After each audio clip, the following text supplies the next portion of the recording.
Fala pessoal, beleza? Sejam bem-vindos ao Manual da Eletricidade. Meu nome é João Paulo. No vídeo de hoje vamos estar resolvendo o exercício resolvido número 87. São 87 exercícios já e agora vamos para mais um.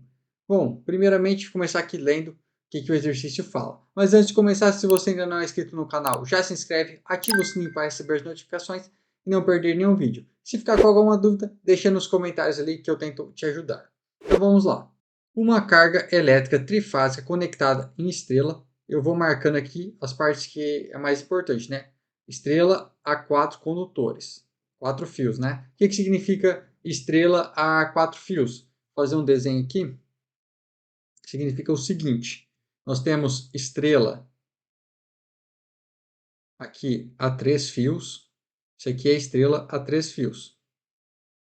Ó, nós temos aqui, ó, fase A, fase B, fase C. Isso aqui é estrela a 3 fios. O que é a estrela a 4 fios? Significa que a gente tem o neutro aqui também, tá? Então, quando falar que é 4 fios, é porque no centro da estrela aqui a gente tem o neutro aqui aterrado ou volta para a fase, né? Ele pode ser aterrado aqui também, ó. Neutro aterrado. Tá? Então, quando a gente falar que tem 4 condutores, é porque existe condutor neutro. No caso do triângulo, a gente não tem 4 condutores, tá? Não tem nenhuma, nunca vai ter a opção de 4 condutores, sempre vai ser no máximo 3 condutores. Então, possui as seguintes impedâncias em ohms por fase.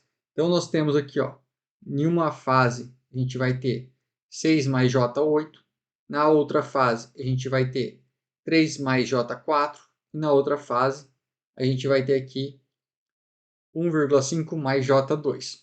Essas são as três impedâncias, cada uma de uma fase.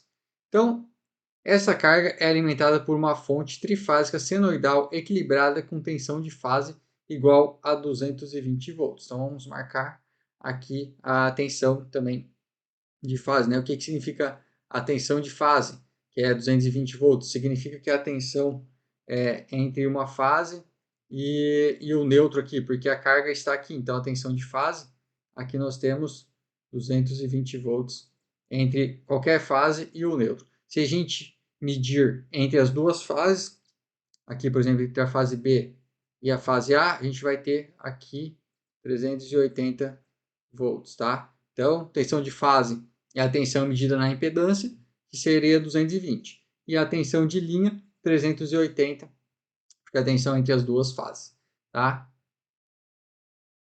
Então, vamos ver aqui o que ele pede.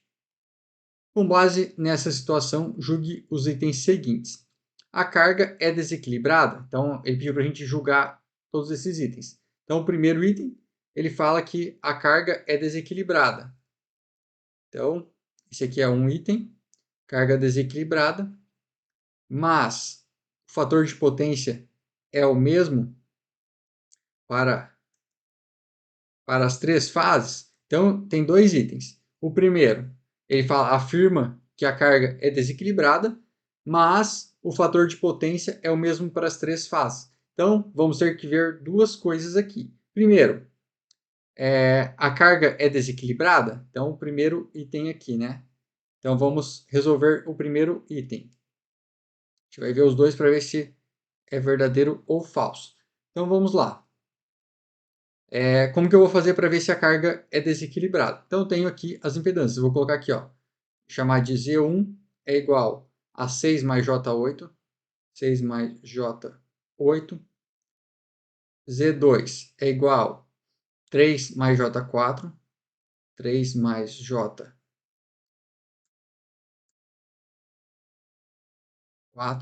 E Z3 vai ser igual, tudo isso aqui em ohms. 1,5 mais J2. 1,5 mais J2 ohms. Então, uma carga desequilibrada, o que significa? Que todas as resistências, né, no caso a parte real aqui, que é o 6, o 3 e o 1,5, elas têm que ser diferentes. No caso aqui são. Uma é 6, uma é 3 e uma é 1,5. O que isso quer dizer? Quer dizer que é uma carga desequilibrada. se eu tiver uma impedância aqui diferente, uma resistência diferente, você vai estar desequilibrando o seu sistema, certo? Então, a gente já atendeu aqui o primeiro requisito, né? Porque a nossa parte real, ela é diferente. Então, a primeira parte aqui, ela é uma afirmativa verdadeira. A carga, ela é desequilibrada, certo? O que significa que ela está desequilibrada? Então, ela vai gerar uma corrente no neutro. Aqui nós vamos ter uma corrente no neutro. Seria o IN, devido à nossa carga desequilibrada aqui. Aí ele fala assim, mas o fator de potência é o mesmo para as três fases. Então, antes de continuar, vamos analisar aqui a parte imaginária, porque vamos supor que a parte real fosse igual, né? Depois a gente tem a parte imaginária, que é aqui, ó, J8, J4 e J2, tudo positivo. Se tivesse o mesmo valor, as três aqui, aí a gente estaria falando de uma carga equilibrada. Como a gente não tem o mesmo valor, isso aqui é uma carga desequilibrada, tá? Então, confirmando aí que poderia ser o primeiro tudo igual e o segundo aqui ter um número diferente ou ser uma menos J, né? Se fosse menos J aqui também estaria desequilibrando a nossa carga, certo? Então, primeiro ele é uma afirmativa verdadeira e agora vamos falar que mas o fator de potência é o mesmo para as três fases. Então temos que ver se é verdadeiro ou falso. Como que a gente vai fazer para calcular o fator de potência? Para a afirmativa 2 aqui. Pois, a gente precisa achar o ângulo do fator de potência, tá? A gente quer saber o cosseno do ângulo, né? Então, a gente pode fazer assim. A gente precisa saber que, ó, θ1 tem que ser igual a θ2, tem que ser igual a θ3. O que é esse θ? Se eu tiver aqui um triângulo das potências, ó, tem aqui o triângulo das potências, esse ângulo aqui, ó, posso chamar ele de θ, tá? Então, se eu tiver o mesmo ângulo aqui para os três, eu vou ter o mesmo fator de potência. Então, se eu tenho aqui, vamos supor que esse aqui é a impedância 1, Z1. Eu tenho aqui que ela é 6 mais J8. Então, eu tenho aqui 6 e 8. Aqui para o Z2, desenhar novamente. Tem aqui meu triângulo. No Z2 eu tenho 3 mais J4. Então aqui, parte real 3, parte imaginária eu vou ter J4. Aqui também J8. E o meu Z3, eu tenho o mesmo triângulo, né? O mesmo triângulo, só com um valor diferente. 1,5 mais J2. 1,5 aqui J2.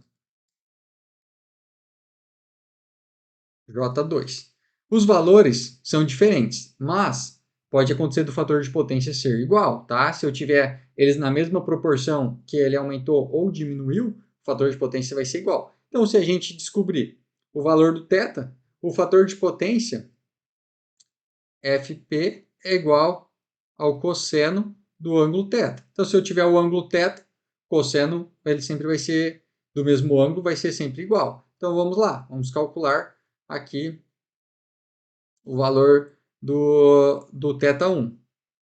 Então, θ1 vai ser do triângulo 1. θ1 vai ser igual a tangente a menos 1, tangente a menos 1 de cateto oposto, que é o 8, dividido pelo cateto adjacente, que é o 6. Isso aqui parte de trigonometria, né? Então, é tangente inversa de 8 dividido por 6. Então, aqui, 8 dividido por 6. Isso aqui vai ser igual a... Isso aqui eu vou precisar da calculadora. Então, 8 dividido por 6.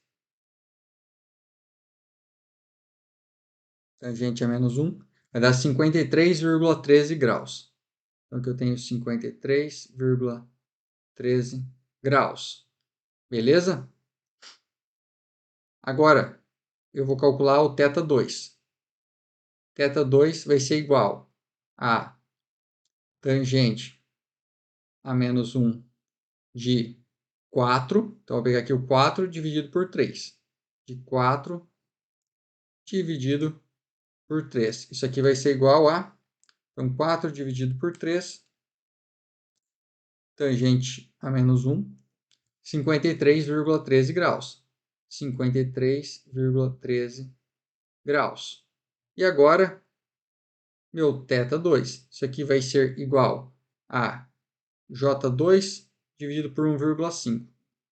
Então, aqui, tangente a menos 1 de 2 dividido por 1,5. Isso aqui vai ser igual. Os dois primeiros já deu igual, né? Então, se o terceiro for igual, a gente vai ter o mesmo fator de potência. Então, aqui é 2 dividido por 1,5, tangente a menos 1, 53,13. Então, aqui, 53,13 graus. Então, a gente tem aqui que a segunda afirmativa também ela é verdadeira, pois o ângulo deles é igual. Se eu não tivesse uma calculadora, por exemplo, eu poderia aqui apenas fazer a divisão, né, sem usar o tangente. Não pediu para saber qual que é o fator de potência, apenas se ele era igual, né? Se eu dividisse aqui 8 por 6, 4 por 3 e 2 por 1,5, ele daria o mesmo valor, tá? 1,33, se eu não me engano. Então, eu já conseguiria provar que ele tem o mesmo fator de potência, certo? Então, pessoal, no vídeo de hoje era isso. Se você gostou, deixe seu joinha, se inscreva no canal, ative o sininho para receber as notificações e se ficou com alguma dúvida, deixe nos comentários. Valeu, pessoal, até a próxima!